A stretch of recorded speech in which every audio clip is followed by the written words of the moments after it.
Hello friends, welcome back to my channel. আজকে আমি আপনাদের সঙ্গে শেয়ার করব কলকাতার ফেমাস রেসিপি পাবদা মাছের সর্ষে।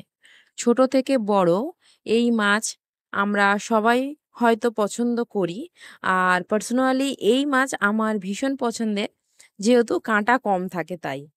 আমরা প্রায় বাড়িতে কিন্তু প্রায় সময় এই পাবদা সর্ষে বানিয়ে থাকি, কিন্তু আজকে আমি এই রেসিপিটা শিখেছি আমার মা দিদার কাছে, তাই আপনাদের সঙ্গে শেয়ার করব। এবং আপনাদের কাছে একটা রিকোয়েস্ট রইল, একবার হলেও আমার মতো করে একবার পাবদা সর্ষেটা বাড়িতে অবশ্যই ট্রাই করুন। তো চলুন দেখে নেওয়া যাক আজকে আমি পাবদা সর্ষে কিভাবে বানাচ্ছি। প্রথমে লোহার কড়াইতে নিয়ে নেব সর্ষের তেল, নুন, হলুদ এবং সর্ষের তেল মাখানো মাছগুলো আমি দিয়ে দেব।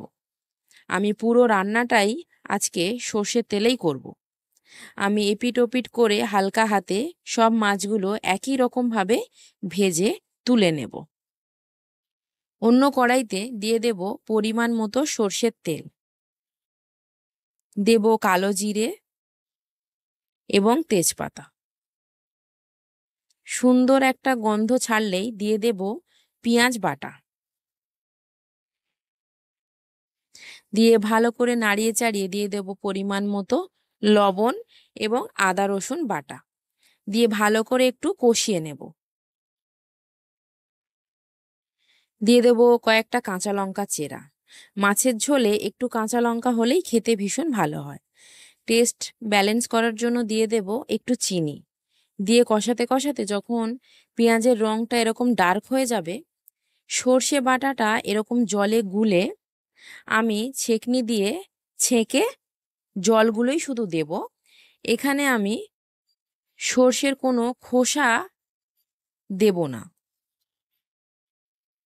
দেখুন বন্ধুরা, এরকমভাবে সব খোসাগুলো আমি বাদ দিয়ে দেব।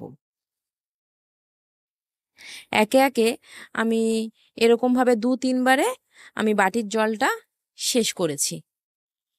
সব জলগুলো দিয়ে দিলাম এবং খোসাগুলো ফেলে দিয়ে ভালো করে নাড়িয়ে চাড়িয়ে দিয়ে দেব হলুদ গুঁড়ো এবং কাশ্মীরি লঙ্কার গুঁড়ো, দিয়ে হাই ফ্লেমে ফুটিয়ে নেব।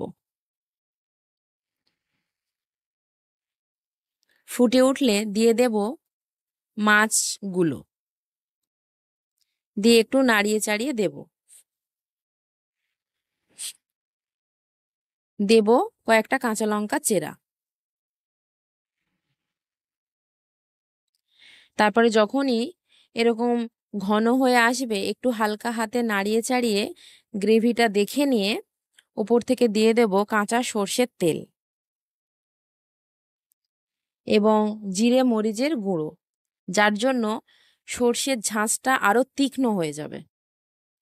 ব্যাস, গ্যাস অফ করে দিয়ে ওপর থেকে একটু ধনেপাতা ছড়িয়ে দিয়ে গরম ভাতে সার্ভ করুন পাবদা মাছের সর্ষে।